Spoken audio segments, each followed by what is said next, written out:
If you're on a spiritual path and the goal, for lack of a better word, of spirituality is, everybody knows, is enlightenment or mukti or moksha or liberation, right? We want to essentially dissolve ourselves, and there will be no ego, which means there will be no self, there will be no me, and we're gone forever, right? And that is supposedly, well, that is the goal, and we all know that is the goal. But if you're like me, I guess you have wondered at some point, why do I want to get enlightened in the first place? um, or do I really want to get liberated? Or what does it even mean? Like, since we're not liberated, we never experienced mukti or moksha. It's like, I don't know about you, but for me, it's like such a conceptual thing. Like, yes, I understand that intellectually, but really it feels so far away, and in many ways, like, almost unrelated to me sometimes, just because it is such a high concept, and it's like I can only understand it intellectually, and if I ever experience something near to mukti, near to enlightenment, then I wouldn't be here, right? And I find that it's not just me, but I think a lot of people on this path, at times they ask themselves, like while they're working on themselves, they're like, hey, but why do I want to get enlightened in the first place, and why do I want to get liberated in the first place? Or the question, and somebody has asked this to me before, which is actually the same question that I have at some point, or sometimes it just pop up in your head. It's like, is it so bad to have a rebirth? Like, is it that bad to come back again? Like, do I really want to never come back again? So I guess it is kind of a common question. And I've been still thinking about this, and it's like, is it just that bad to take a rebirth and come back again? And also and there are 2 points that I want to make. The first one is, I was thinking about to respond to this. The first thing is that I think if we have ever totally lived in one moment, it doesn't even have to be a lifetime. If we have totally involved ourselves and lived for one moment, then that is almost enough. And one lifetime, or it doesn't matter how much time you seem to have in this sort of quote-unquote objective ruler, because time is actually, yes, time is subjective. There's no really objective time as such, right? There's actually no, this kind of whole measurement of time, or the concept of time itself, is really, I think, is quite an illusion, because time is experiential, is subjective, and therefore it's like, essentially, the way we measure time to arrange ourselves, to have social organization, it is an illusion that we kind of created. But anyways, my point being, it doesn't matter how much time you seem to have in this sort of man-made artificial calendar. It doesn't matter if you have 10 days to live, or a year to live, or 30 more years to live, or if you only have 3 hours more to live. On this ruler, it doesn't matter. What matters is your experience, right? Life is just time. Life is just time, and time is just this experience. And I think when we, and if we, totally involve ourselves in one moment, and totally be to totally be in one moment, and to totally be for the 3 days that have left, or for however long, if we can be there totally, if we can experience it totally, then that's enough. Then any extra is not necessary and is not needed. And you know, and I think that's why if you live even for one moment totally, then it is enough and it is worth it. And it is enough to let go. It is enough to not have more anymore. So that's sort of my perspective on it. And the second thing is just that, and I've made a video about this before, about the pain inside. I think for us to exist, for us to be embodied, there is always going to be a pain inside of ourselves. If we don't walk the spiritual path, if we don't, go towards liberation, if we don't go towards enlightenment, there's always going to be this deep pain inside of ourselves that is inexplicable, that is this sort of, if you don't say pain, it's almost like an emptiness or a confusion, a kind of a dark, deep hole inside of ourselves, almost like for no reason. You don't know why, but that is the pain of separation from home.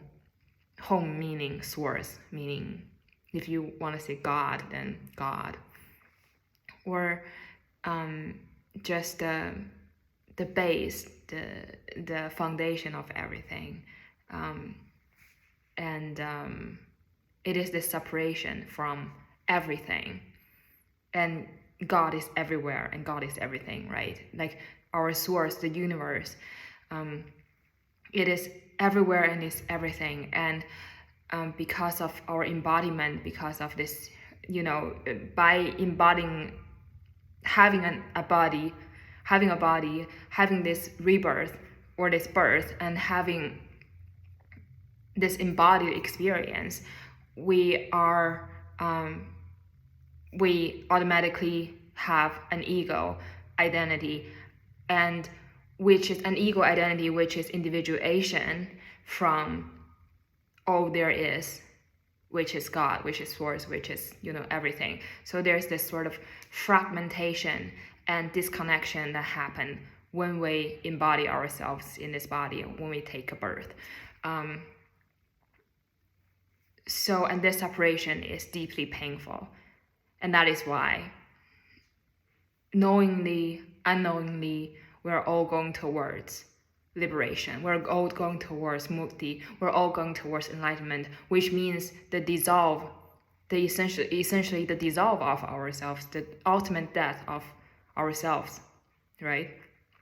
So it's like we're all going that way of the ultimate annihilation of ourselves. So that's my second point. It's like because of this pain. And this pain is what is driven us actually to go towards that enlightenment, that liberation. And when we are not conscious of this, then when we are not conscious of this, we tend to go towards other things than spirituality, because we are not really, because we don't really know that what we're actually searching for is to go back to source, to go back to God, to annihilate ourselves, essentially. And I think this has a very interesting connection with the Freudian death drive. When Sigmund Freud said, like, we all have a death drive, I think that has some kind of connection with this death drive. I think it has some kind of connection, if it is not almost the same thing as this drive towards transcendence, this drive towards ultimate death, this drive towards ultimate annihilation of ourselves, which is also interesting because, for us to be on a spiritual path, right? We need, your spiritual practices is a lot of or at least from the East point of view, is to awaken the Kundalini, right? The Kundalini energy. and which is also sexual energy, right? It's creational energy, and it's like you are gonna have an orgasm within yourself, basically without another person, and that's the ultimate union between your masculine and your feminine within yourself, right? It's like the Shakti is on your base chakra and going upwards, and then eventually union with Shiva, with your crown, right? When this union happens, then the masculine and feminine within yourself are becoming one, and then you become whole, you become godlike, right? And just speaking of this, it's like you are having the ultimate orgasm within yourself, and it's funny because sex and death are kind of always sort of related, in across different cultures. Even if you're from the Western culture, right?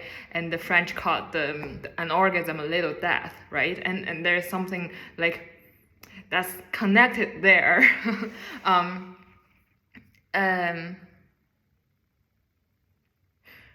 Yeah, about this death. It is a death, but it is the ultimate liberation. It is the ultimate joy. It is the ultimate pleasure.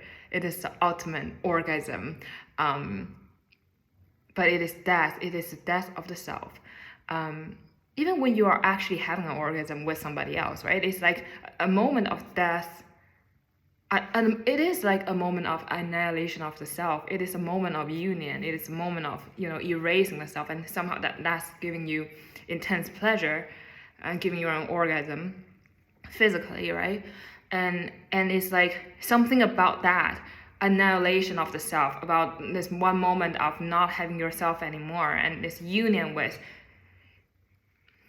something. Well, yoga is the union of self and everything else, right? The union of self with everything, with the universe. It's like you are having this ultimate union with everything, this ultimate orgasm with everything. Then you got enlightened. That's like, and you're liberated. And that is the sort of how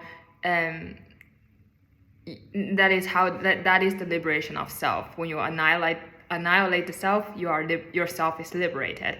And the same thing is like on a very, very small scale, similar to when you are having an orgasm with somebody else. It's like for a moment you are having this union with somebody else and you're dissolved. Yourself is like, for a moment you're not there, and for a moment you are liberated from yourself, right? And then that is like that moment of intense pleasure, and that moment of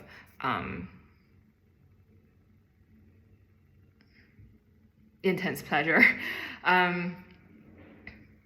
happens. That moment of how to say, ultimate joy happens. That moment where you experience something beyond yourself, right? So the annihilation of the self is what we essentially wanted, what we all want, really, essentially. And is death, is ultimate death. And I guess I don't know if that's my sort of thought about why do we even want to get enlightened in the first place? Because that is the ultimate joy, which is the annihilation of the self, which is when we don't have ourselves anymore. And we don't, to not do that with another person in one moment when you have a physical orgasm, right? That is like a tiny, tiny fracture of what you could actually achieve, which is to have this orgasm, this ultimate union within ourselves, this ultimate annihilation of ourselves, so as to have a union with everything else, with the universe, to have this ultimate orgasm with the universe, which is ecstasy, right? When they say Shiva is always in ecstasy, He's always in samadhi, and he's simultaneously empty, absolutely still, and ecstasy, right? He is always in this ultimate union with the universe, always in this intense orgasm with the universe. When he is really nothing, he is nothing, but he's everything, right? At the same time, nothing and everything. That's how, I guess, the textbook message of what enlightenment is like when you are nothing and everything, right? When you are having this union, then you are nothing and everything, and you experience the best thing ever, basically, and you no longer suffer from this pain of individualization or individuation process of the birth of the ego, the birth of the body. So I think that is why we want to get enlightened. It is because, what was the first point that I made? It was because of this pain. We want to have the ultimate joy, the ultimate pleasure, and to no longer have that pain. And also, this is my second point, and my first point being that when we touch it, even for one moment,